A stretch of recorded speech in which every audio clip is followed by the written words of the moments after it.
오늘 우리에게 주시는 하나님의 말씀 마태복음 6장 9절 말씀입니다.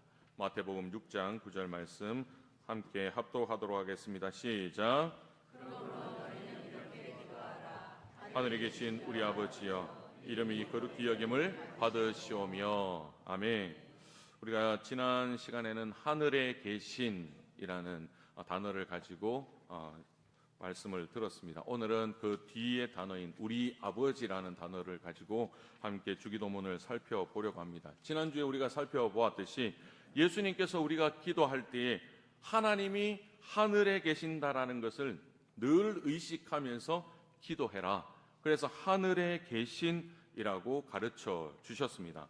왜 의식하면서 기도해야 되느냐? 세 가지를 말씀드렸습니다. 첫 번째는 언제 어디서든지 우리와 함께 하시는 하나님께서 저와 여러분의 기도를 들으시기 때문입니다. 그 하늘에 계신 하나님께서 지금도 저와 여러분과 함께 계시고 우리의 모든 필요를 다 알고 계시고 우리가 기도할 때 응답해 주시는 분이시기 때문에 하늘에 계신 하나님이 나의 하나님이라는 것을 믿고 의식하고 기도할 때에 응답되어진다. 두 번째는 우리의 기도에 반드시 응답하신다는 확신을 가지고 기도해야 되기 때문에 하늘에 계신 하나님이 어떤 분이신지를 안다면 우리는 담대하게 기도할 수 있다. 마지막 세 번째는 우리에게 최상의 것, 최고의 것을 주시기를 기뻐하시고 소망하며 기도할 수 있도록 우리를 이끄시도록 하기 위해서 하늘에 계신 그 하나님이 어떠한 분이신지를 확신하며 기도해라. 이것을 우리에게 가르쳐 주셨습니다. 오늘은 그 다음 부분인 우리 아버지에 대해서 나누어 볼 텐데요. 구절을 한글 성경으로 보시면 하늘에 계신 우리 아버지라고 되어 있어요. 원어 성경에는 아버지가 먼저 나옵니다. 아버지여가 먼저 나와요. 이것을 통해서 우리가 볼 수 있는 것은 뭐냐? 예수님께서는 모든 기도의 출발을 하나님과 나와의 관계에서부터 시작해야 된다는 것을 가르쳐주고 계시는 거예요. 하나님과 나와의 관계가 어떠냐에 따라서 기도가 달라진다는 겁니다. 기도에 있어서 하나님과 나와의 관계가 왜 중요할까? 바로 기도의 응답 때문이라는 거예요. 우리가 하나님을 향하여서 간절하게 기도합니다. 세상 사람들도 어떤 신을 향하여서 매일 정성껏 기도합니다. 하지만 그 기도의 응답은 누가 주세요? 하나님께서 주시잖아요. 그죠? 하나님의 손에 달려있다라는 겁니다. 간절하게 기도하는 우리와 그리고 응답하시는 하나님과 우리가 연결되어 있어야지만 우리가 응답받을 수 있다는 겁니다. 그 다리 역할을 하는 것이 하나님과 우리와의 관계라는 거예요. 관계가 있으면 응답받는 것이고 없으면 응답받지 못한다라는 겁니다. 예를 들어서 제가 마트에 장을 보러 갔어요. 그런데 한 번도 보지 못한 아이가 저한테 와가지고 아저씨 저 초콜릿 하나 사주면 안 돼요? 너무 먹고 싶은데 사주면 안 돼요? 이렇게 물었을 때 제가 어떻게 대답하겠습니까? 먼저 한 걸음 뒤로 가겠죠. 얘가 누군지를 보겠죠. 너 알아? 나 알아? 이렇게 이야기하겠죠. 네. 너네 엄마한테 가서 사달라 그래. 저는 그렇게 이야기할 것 같습니다. 그런데 저희 집에 큰아이가 하민이가 저한테 아빠 공부할 때 집중력이 필요하기 때문에 초콜릿을 꼭 먹어야 되겠어요. 마트 왔는데 하나 사달라고 이렇게 이야기하면 사주지 않겠습니까? 왜요? 아들이기 때문에. 아들이 필요하다고 하기 때문에. 또 이빨이 많이 썩었다면 안 된다고 하겠죠. 그 아빠와 아들과의 관계가 있기 때문에 된다 안 된다가 있다라는 거예요. 여러분 기도도 마찬가지입니다. 간절하게 기도하는 우리와 응답하시는 하나님이 아무런 관계가 없다면 우리의 기도는 응답받지 못한다라는 겁니다. 우리와 하나님의 관계가 어떤 관계인지를 성경 곳곳에서 말씀하고 있는데요. 특별히 두 구절을 찾아보겠습니다. 로마서 8장 14절 15절입니다. 함께 읽겠습니다. 시작. 무릇 하나님의 영으로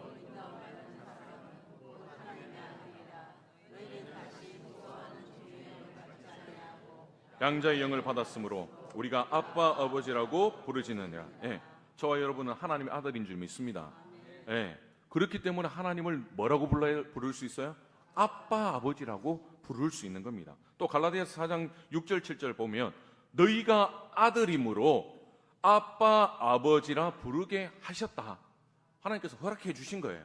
그래서 우리는 당당하게 하나님을 아빠라고 부를 수 있는 것이고 아버지라고 부를 수 있는 거예요. 우리가 더 친숙한 게 아빠잖아요. 그죠? 아빠라고 불러도 됩니다. 80이 넘었는데 아빠라고 할 수 있냐? 하십시오. 하실 수 있습니다. 더 친근하잖아요. 그 하나님이 우리의 아빠 되어 주신다라고 말씀하고 있어요. 그래서 예수님은 우리에게 뭘 가르쳐 주시고자 하느냐? 하나님은 너의 아버지시기 때문에 네가 하는 모든 기도를 다 응답해 주셔. 그렇기 때문에 하나님 아버지라고 외칠 때 하나님은 안 들어주실 수가 없어. 이것을 우리에게 가르쳐 주시는 거예요.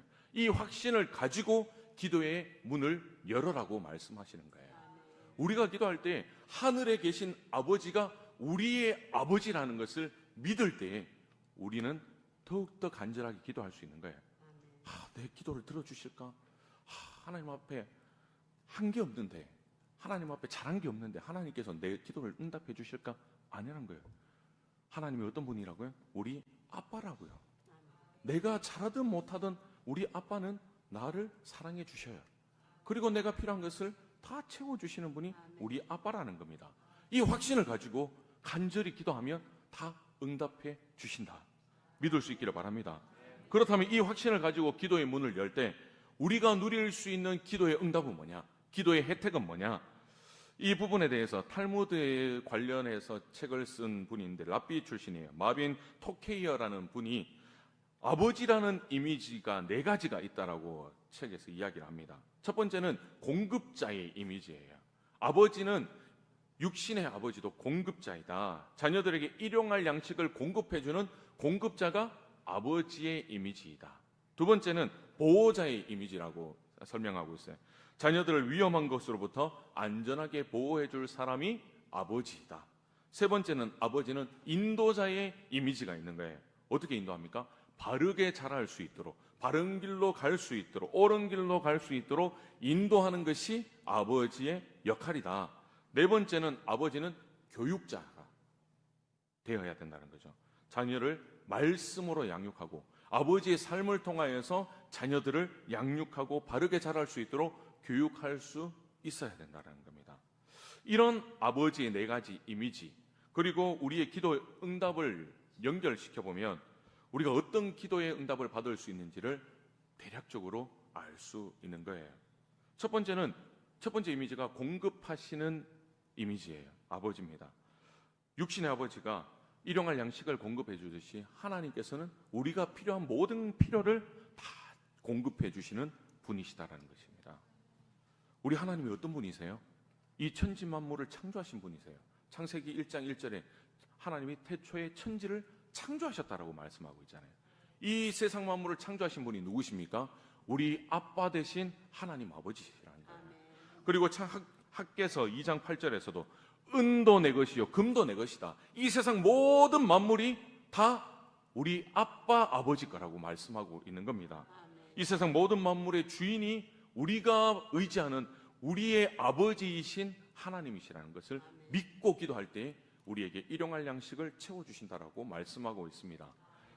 그래서 전도서 5장 19절 그리고 역대상 29장 12절 말씀에도 무엇을 의미하냐? 우리가 누리는 부, 우리가 누리는 귀, 그리고 크게 하심과 강하게 하심이 다 하나님의 손에 있다는 거예요. 우리가 하나님의 손에 있는 그것을 가지고 쓸 수 있는 방법은 뭐냐? 기도밖에 없다라는 겁니다. 기도를 통해서 전지전능하신 하나님이 가지고 계신 그 모든 것을 가지고 우리가 살아갈 수 있는 거예요. 우리가 부할 수 있는 것도, 건강할 수 있는 것도 다 하나님 앞에 기도함으로 하나님의 복으로 누리게 되는 것이라는 거죠. 그래서 신학자인 김세윤 박사님이 주기도문 강해서에서 이 부분을 가지고 이렇게 설명합니다. 우리가 하나님을 아빠라고 부르는 것은 하늘과 땅을 지으신 그 하나님이 우리의 아빠라는 뜻이며 그의 분의 그 모든 부요함을 내가 상속받을 수 있다는 것을 의미합니다. 상속받는다는 것은 결코 모자람이 없는 그 하나님의 부여를 내가 끌어쓸 수 있다는 뜻입니다. 피조물인 우리가 창조주인 하나님의 부요함을 끌어쓰고자 하는 행위는 기도입니다. 이 기도를 통하여서 하나님 것을 마음껏 뽑아쓸 수 있는 저와 여러분이 될 수 있기를 축복합니다. 여러분, 우리는 예수님을 통해서 하나님의 자녀가 되었습니다. 성령 하나님을 통하여서 우리가 하나님을 아버지라고 부를 수 있게 되었어요. 그렇기 때문에 우리가 해야 될 일은 뭐냐? 하나님 아버지에게 우리의 필요를 낱낱이 아뢰는 것뿐입니다. 기도하는 것뿐이에요. 그러면 아버지 하나님께서 자녀인 우리에게 필요한 것들을 다 공급해 주시겠다고 약속하고 있는 겁니다. 여러분, 이 확신을 가지고 아빠, 아버지라고 외치면서 하나님 앞에 기도의 문을 열어갈 수 있기를 축복합니다. 두 번째 이미지는 보호하시는 아버지예요. 육신의 아버지도 자녀들을 보호하듯이 우리 하나님 아버지도 우리를 인생 가운데 안전한 길로 인도해 주시는 분이 우리 아빠, 아버지시라는 거예요. 시편 46편 1절 말씀에 하나님은 우리의 피난처시요 힘이시니 환난 중에 만날 큰 도움이시라. 우리가 힘들 때마다 우리의 피난처가 되어주시고, 우리의 힘이 없을 때마다, 능력이 없을 때마다, 지혜가 없을 때마다 우리에게 힘을 주시는 분이 하나님 아버지라는 거예요. 우리가 고통 가운데 환난 중에 있을 때에도 우리의 큰 도움이 되시는 분이 누구시다? 하나님 아버지라는 겁니다. 이 믿음으로 기도할 때 하나님께서 응답해 주시는 거예요. 여러분, 구약의 이스라엘 백성들을 어떻게 하나님께서 인도해 주셨습니까? 앞에 큰 바다로 가로막혀 있었을 때 그 홍해를 여셨던 분이 우리 하나님이십니다. 뒤에서 칼을 들고 쫓아오는 그 군대들을 몰살시키신 분이 우리 하나님이세요. 사자굴 앞에서도 기도했던 그 다니엘을 하나님께서 보호해 주셨어요. 골리앗 앞에서도 나는 창검이 없지만 내가 믿는 만군의 여호와 예수 하나님의 이름을 걸고 내가 싸운다고 했었을 때 그 하나님께서 이기게 해주셨다는 겁니다. 보호해 주시는 거예요. 그 하나님을 의지하니까 하나님께서 보호해 주시는 은혜를 우리에게도 주시는 겁니다. 이처럼 우리가 어디를 가든지 무엇을 하든지 하나님 아버지는 언제나 우리를 인도해 주십니다. 그리고 보호해 주시는 줄 믿습니다. 시편에서 다윗은 어떻게 고백합니까? 시편 23편 4절 말씀을 쉬운 성경으로 함께 읽어보겠습니다. 시작.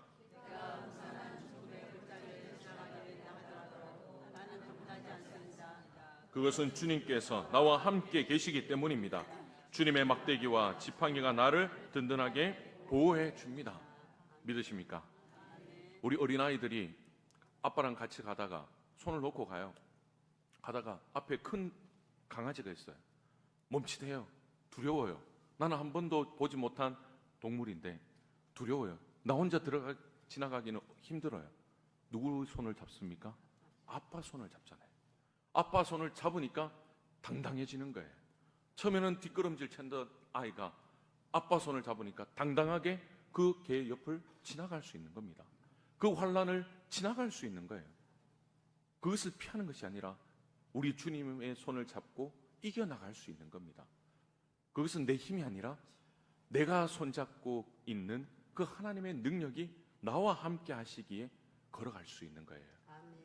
그 하나님을 의지할 때 하나님께서 우리를 보호해 주신다는 겁니다.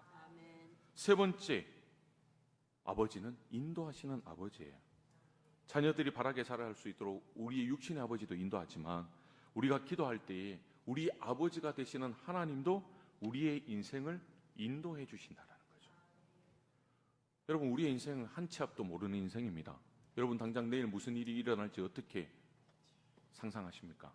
당장 1시간 후의 일도 우리는 예측할 수 없는 것이 우리의 인생이에요. 평생 교회에 와서 예배 드리는 것이 당연하다고 생각했는데 수년 전에 코로나가 발병하면서 교회 마당을 밟지도 못하고 교회 앞 예배당에 와서 예배 드리지 못하는 그런 상황들이 일어날지 어떻게 알았습니까? 제가 섬겼던 교회에서 특별새벽 기도를 하는데 아무도 못 들어와요. 근데 바깥에 보니까 백발의 그 여권사님이 쭈그려 앉아서 화면을 보고 계시는 거예요. 권사님, 여기서 뭐 하세요? 교회는 못 들어가니까 교회 옆에서라도, 하나님의 전에 옆에서라도 예배 드리고 싶어서 왔다고. 그 1월 달에 2월 달에 추운 때 파카를 껴입고 그렇게 와서 예배 드리는 모습을 상상이라도 했겠습니까, 우리가? 그렇게 당당하게 이렇게 나와서 예배 드리는 것이 당연한데 어떻게 예배당에 올 수 없고 바깥에서 쭈그려 앉아서 아니면 집에서 유튜브를 통해서 예배 드린다는 것을 상상이나 했겠습니까? 이처럼 우리는 앞의 일을 계획한다 할지라도 상상할 수 없는 겁니다. 그렇기 때문에 우리의 과거 그리고 우리의 현재뿐만 아니라 우리의 모든 미래까지도 다 알고 계시는 하나님 앞에 우리의 모든 인생을 맡길 때 하나님께서 우리를 인도해 주시는 겁니다. 아멘. 여러분, 맡길 수 있기를 축복합니다. 아멘. 무엇을 놓지 못하고 계십니까? 잠언 16장 9절에 사람이 마음으로 자기의 길을 계획할지라도 그의 걸음을 인도하시는 이는 여호와이시니라. 아멘. 하나님께서 우리의 길을 인도하셔요. 우리가 아무리 세밀하게 계획한다 할지라도 그 계획을 이루시는 분은 하나님이세요. 하나님이 아니다 하면 아닌 계획이 되는 거예요. 그래서 베드로전서 5장 7절에 뭐라고 말씀합니까? 너희 염려를 다 주께 맡겨라. 이는 그가 너희를 돌보심이라. 하나님은 언제 돌보신다고요? 다 맡길 때 돌보신다고 말씀하고 있어요. 여러분, 기도하면서도 다 맡기지 못하는 마음까지도 주님 앞에 내려놓을 수 있기를 바랍니다. 다 내려놓을 때 주님께서 돌보아 주십니다. 이 확신을 가지고 기도하십시오. 내 기도가 응답되지 않는다? 그러면 내 마음속에 아직도 내가 놓지 못하는 것이 있구나.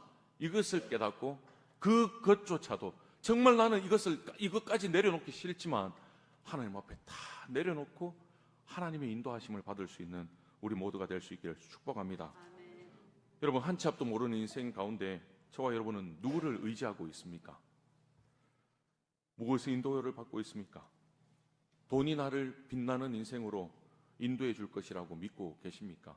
내 자녀가 잘 되어서 나를 빛나게 해줄 것이라고 믿으십니까? 절대 아닙니다. 그것은 영원한 것이 아니에요. 힘 있는 사람이 성공으로 인도해 줄 것 같지만 영원하지 않습니다. 순간일 뿐이에요. 결국은 망하는 길로 걸어갈 뿐입니다. 그래서 마태복음 15장 14절 하반절에 만일 맹인이 맹인을 인도하면 둘이 다 구덩이에 빠져서 죽는다라고 말씀하고 있습니다. 세상 것은 그만큼 타락한 길로 갈 수밖에 없는 거예요. 왜냐하면 우리는 맹인이기 때문에, 영적인 맹인이에요. 여러분, 우리가 지금은 열심히 신앙생활을 하고 있다 하지만 1년 후에 우리의 신앙생활이 이렇게 유지된다고 장담할 수 없는 겁니다. 언제 하나님을 저버린다고 장담할 수 없는 겁니다. 그만큼 맹인이에요. 그래서 사람을 의지하지 마십시오. 우린 누구를 의지해야 되느냐? 하나님만을 의지할 수 있기를 바랍니다. 우리의 인도자 되어주시고 우리의 주인 되어주시는 하나님 아버지만을 의지하며 나아갈 때, 우리의 삶을 맡길 때 주님께서 친히 인도해 주십니다. 우리를 가장 완벽한 곳으로 인도해 주신 분이 우리 아빠, 아버지라는 거예요. 시편 23편 2절 3절을 쉬운 성경으로 보면 그가 나를 푸른 풀밭에 쉬게 하십니다. 여호와는 나를 잔잔한 물가로 이끌어 쉬게 하시며 나에게 새 힘을 주십니다. 자신의 이름을 위하여 주님은 나를 의로운 길로 인도해 주십니다. 믿으십니까? 하나님은 하나님의 이름이 영광받기 위해서 그렇게까지도 하기 위해서 우리를 복 주시기를 기뻐하시는 거예요. 우리를 복되게 하셔서 우리를 좋은 길로 인도하셔서 좋은 것으로 먹이셔서 하나님의 이름이 영광받으실 수 있도록 우리를 사용해 주신다는 거예요. 그 복을 다 받아 누려야 됩니다. 우리를 가장 좋은 곳으로 인도해 주시는 하나님 아버지, 그 하나님 아버지 앞에 기도할 때에 주님께서 함께 해 주시는 겁니다. 그래서 야고보서 1장 5절에 너희 중에 누구든지 지혜가 부족하거든 모든 사람에게 후히 주시고 꾸짖지 아니하시는 하나님께 구하라. 그리하면 주시리라. 여러분, 지혜가 부족하십니까? 물질이 부족하십니까? 능력이 부족하십니까? 사업에 어려움이 있습니까? 모든 것을 주님께 구할 수 있기를 바랍니다. 구할 때 주님께서 주신다라고 약속하지 않습니까? 금요기도회 때 뭐라고 말씀드렸어요? 약속을 붙들고 기도할 때에는 하나님 꼼짝 못한다고 말씀드렸잖아요. 약속을 붙들고 주실 것을 믿고 담대히 끈질기게 기도하면 하나님은 반드시 주십니다. 이 역사를 경험할 수 있기를 바랍니다. 그렇게 하루하루를 살아가면 우리 하나님이, 우리 아빠, 아버지이신 하나님이 우리의 인생 가운데 완벽한 내비게이션이 되는 줄 믿습니다. 그 내비게이션을 따라서 가기만 하면 우리는 천국길로 그냥 직진이에요. 네. 이 세상에서도 천국을 누릴 뿐만 아니라 주님 부르시는 그날도 할렐루야 찬양하면서 기쁨으로 가는 것이 천국이 되어질 것입니다. 네 번째 이미지는 뭐냐? 용서하시고 회복시키시는 아버지의 모습입니다. 하나님도 우리가 바르게 자랄 수 있도록 모든 우리의 죄들을 용서해 주시고 옳은 길이 무엇인지를 가르쳐 주시고 또한 하나님과 나와의 관계를 회복시켜 주시는 분이 우리 아버지 하나님입니다. 누가복음 15장에 탕자 이야기가 나옵니다. 아들이 모든 것을 탕진해버리고 굶어 죽게 생겼습니다. 그럼 어떤 결심을 합니까? 이제 내가 죽게 생겼으니 아버지에게 가서 용서를 구하자. 그리고 아들이라고 칭하기 그러니까 내가 종으로라도 아버지한테 가서 사는 것이 이것보다 나을 것 같다. 이렇게 마음을 먹고 돌아가지 않습니까? 그런데 아버지는 어떻게 이 아들을 환영하고 있는지 보시겠습니다. 22절에서 24절 함께 읽어볼까요? 시작. 아버지는 종들에게 이르되 제일 좋은 옷을 내어다가 입히고 손에 가락지를 끼우고 발에 신을 신기라. 그리고 살찐 송아지를 끌어다가 잡으라.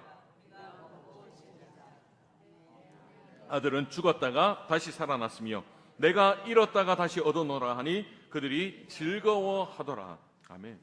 여러분, 이게 아들이 돌아갔는데 종의 모습으로 되었습니까? 아니에요.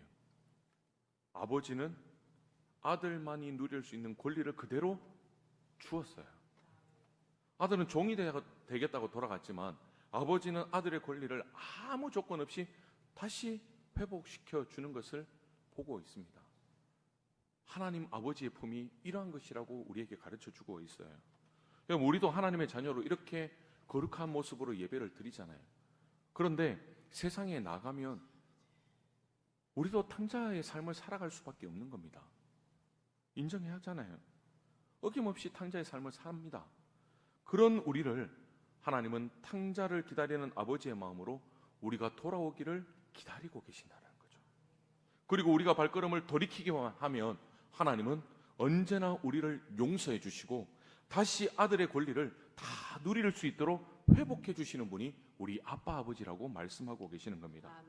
용서와 회복의 은혜가 있기 때문에 우리가 매일매일 다시 일어설 수 있는 이유가 여기에 있는 겁니다. 우리가 회개하고 돌이키고 주님 앞으로 나아갈 때 하나님은 우리를 아들이라고 말씀해 주시는 거예요.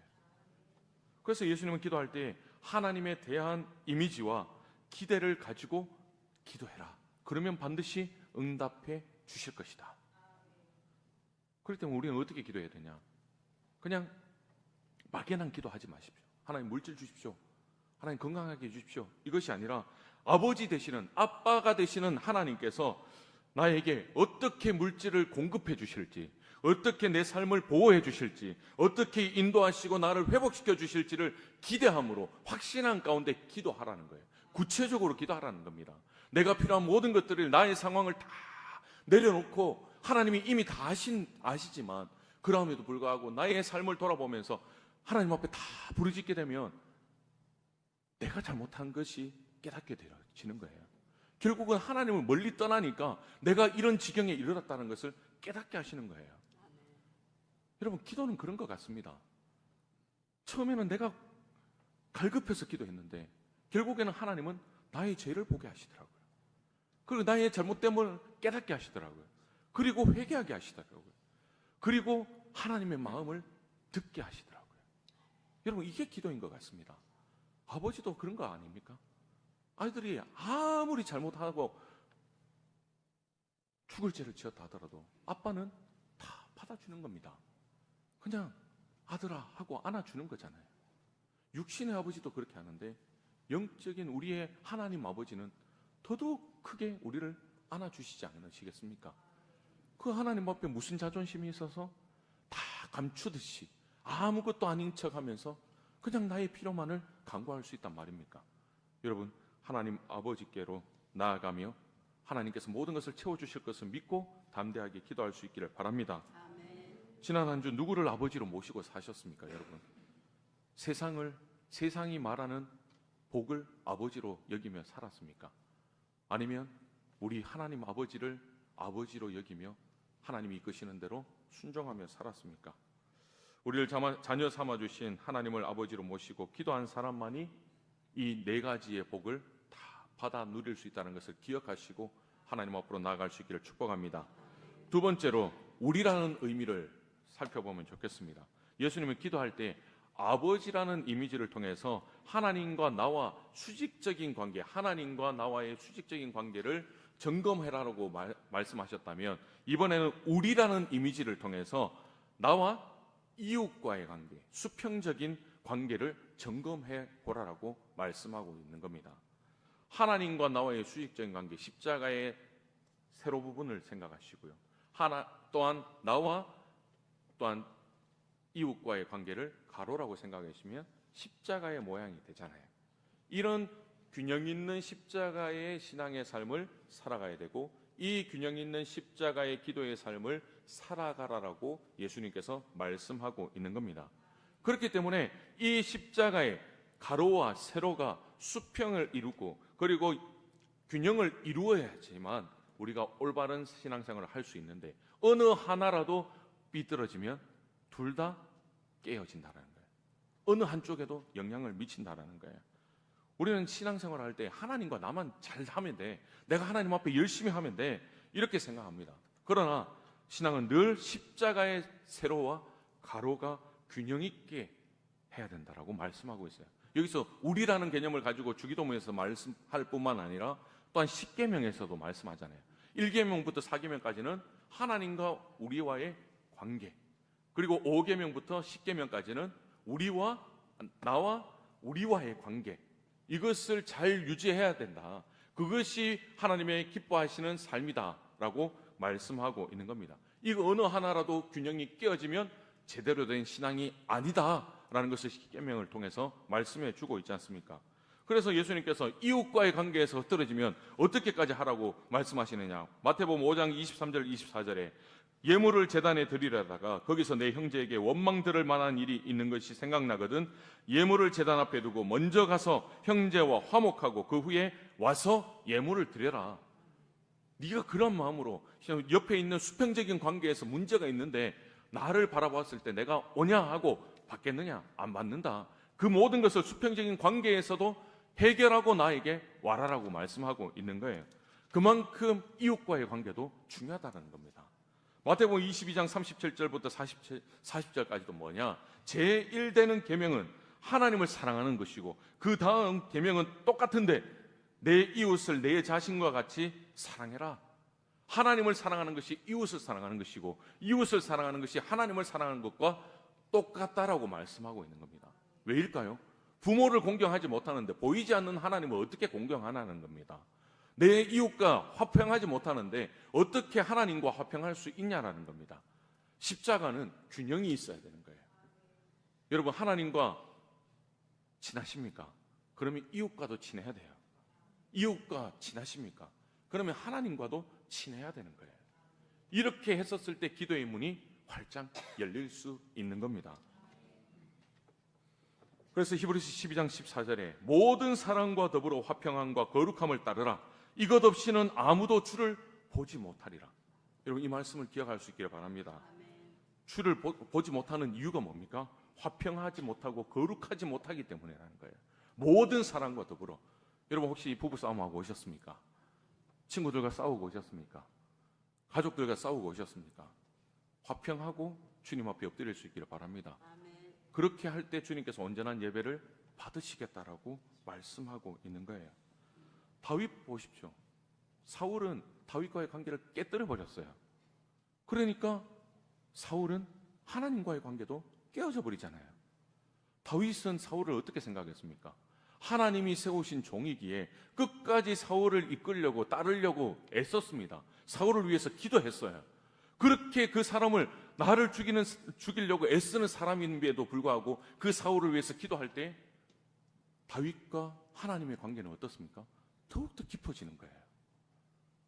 나를 비록 죽이려고 하는 사람, 그 사람을 위해서 하나님 앞에 간절히 기도했더니 하나님과 더욱더 깊어질 뿐만 아니라 하나님께서 나를 들어 사용해 주시는 역사를 경험하게 되더라는 겁니다.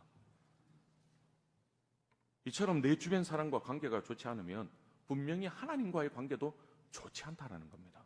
그냥 척하는 것뿐이지. 여러분, 여러분의 삶을 한번 점검해 보십시오. 여러분이 기도가 안 돼요. 찬송이 나오지 않아요. 말씀의 눈에 들어오지 않습니다. 그 이유는 분명해요. 내 주변의 사람과의 문제가 있기 때문입니다. 아니면 하나님과의 문제가 있기 때문인 거죠. 또한 수평은 생각하지 않고 자꾸 수직적인 관계만 생각하다 보면 소위 우리가 하는 이야기로 광신도라고 이야기하지 않습니까? 이런 사람들은 계속 바른 말만 이야기해요. 하나님의 말씀, 다른 사람이 막 힘들어서 이야기하는데 너 그래서 그래, 이래서 그래, 자꾸 말씀의 잣대로 막 칼질합니다. 그러니까 주위의 사람들이 다 떨어져 버리네. 이 사람하고는 상종 못하겠다, 내 마음을 못 알아주네. 기도한다는 사람인 줄 알고 달려갔더니 전혀 그런 영향이 없네. 그러면서 그 사람 주위에는 다 빠져나가는 거예요. 결국 이분은 하나님과의 관계도 나중에 끊어져 버린 거예요. 그러니까 주위에 있는 사람들이 나를 이끌어줘야 되고 세워줘야 되는데 좌우를 보니까 사람이 없어요.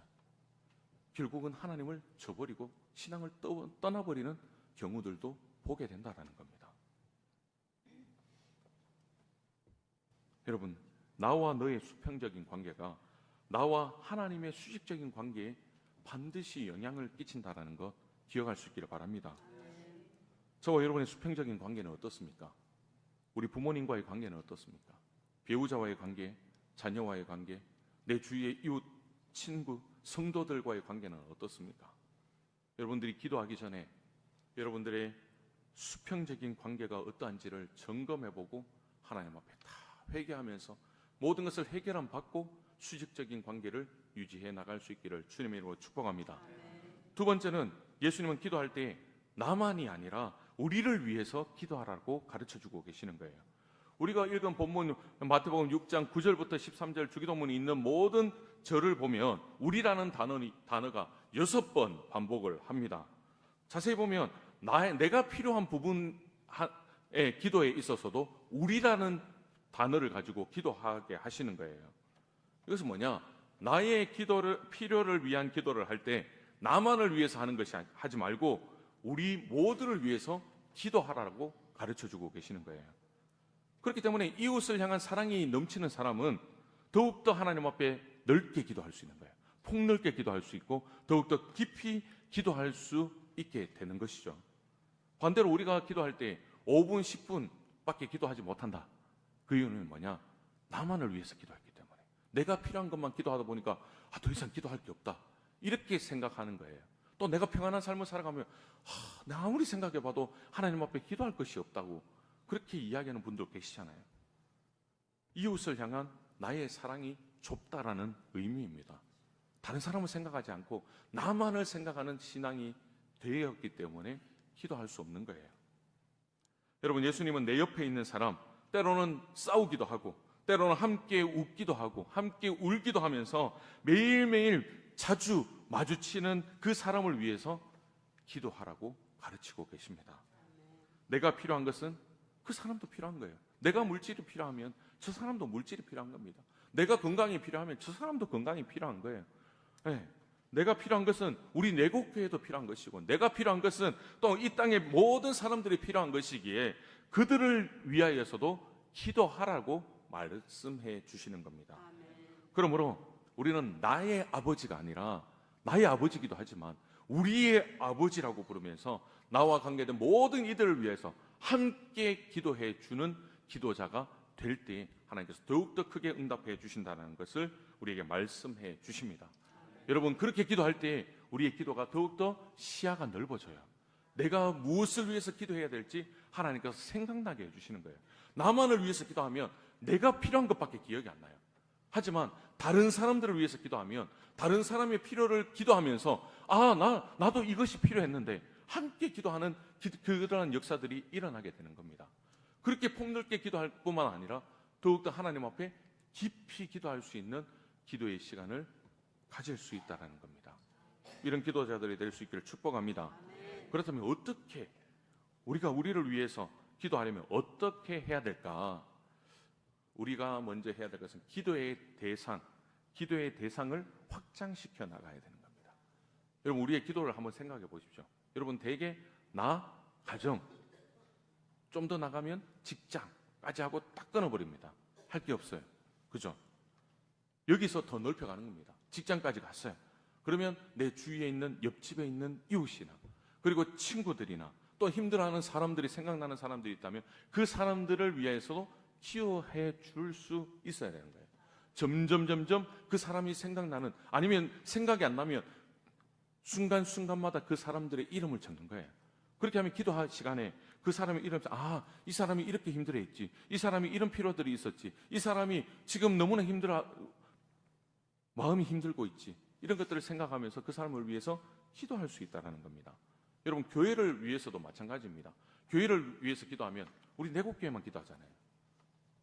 그런 것이 아니라 우리 내곡동에 있는 모든 교회를 위해서도 기도해 줄 수 있어야 되는 거예요.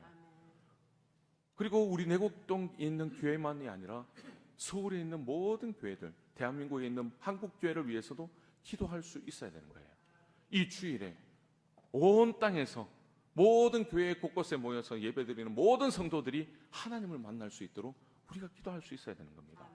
그 예배 가운데 하나님을 경험하고 말씀의 은혜 받아서 또한 한 주 동안 믿음으로 살아갈 수 있는 우리 한국교회 모든 성도들이 되게 해달라고, 그 성도들을 섬기는 모든 교육자, 목회자들이 하나님 앞에서 성령 충만하고 바로 살아갈 수 있도록 여러분들이 기도해 주셔야 되는 거예요.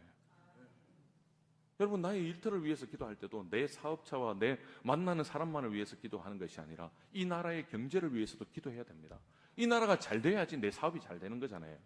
내만 잘 되면 되는 것이 아니라 모두가 잘 되어야지 함께 더불어 살아갈 수 있는 아름다운 나라가 되는 거지 않습니까? 그래서 나에서 우리로 확장되는 기도를 해나가야 된다는 겁니다. 그러면 이 기도의 범위를 확장한 다음에 우리는 무엇을 확장해야 되느냐? 기도의 내용도 확장해 줄 수 있어야 되는 거예요. 우리가 맨날 하는 기도뿐만 아니라 그 기도의 제목들을 넓혀가는 거예요. 그 내용은 뭐냐? 아까 처음에 말씀드렸던 아버지의 이미지 4가지를 생각하시면 되는 겁니다. 하나님께서 나의 필요한 것을 공급해달라고, 우리에게도 공급해달라고 공급해 주심을 기도하고, 그리고 지금 나를 위협하고 위험 앞에서 하나님께서 보호해달라고 기도해야 하는 겁니다. 그리고 인도해 주신 거 회복을 위해서 우리가 구체적인 기도를 가지고 많은 사람들을 위해서 함께 기도한다면 우리의 기도가 더욱더 폭넓어지는 겁니다. 기도의 제목들도 더 많아지는 것이고, 이런 것까지도 기도해야 되는구나, 이렇게 세밀하게 기도할 때 하나님께서 더 세밀하게 응답해 주시는구나를 깨닫게 되는 거죠. 이런 기도를 할 수 있는 저와 여러분이 되었으면 좋겠습니다. 저와 여러분의 기도의 십자가는 어떤 형태입니까? 비정상적으로 세로가 길다거나 아니면 가로가 너무 길어서 십자가의 온전한 형태를 가지고 있지 못하시지는 않으십니까? 아니면 정말 하나님과 더불어서 이웃과 함께 사랑을 나누고 그리고 함께 기도함으로 온전한 십자가를 이루시는 삶을 살아가고 계십니까? 여러분, 또 여러분들의 기도의 십자가의 크기가 얼마만 하십니까? 내 손바닥 안에 들어오는 만큼만 기도하는 십자가를 가지고 계십니까? 아니면 나의 목에 보일 만큼 큰 십자가를 가지고 계십니까? 아니면 더욱더 깊이, 더욱더 폭넓게 기도하면서 내가 질 수 있는 만큼의 그 십자가를 크게 지고 걸어가고 계십니까? 바라기는 우리가 모두 우리가 질 그 십자가를 올바로 지고 하나님 앞에 기도의 자리로 나아갈 수 있기를 주님의 이름으로 축복합니다.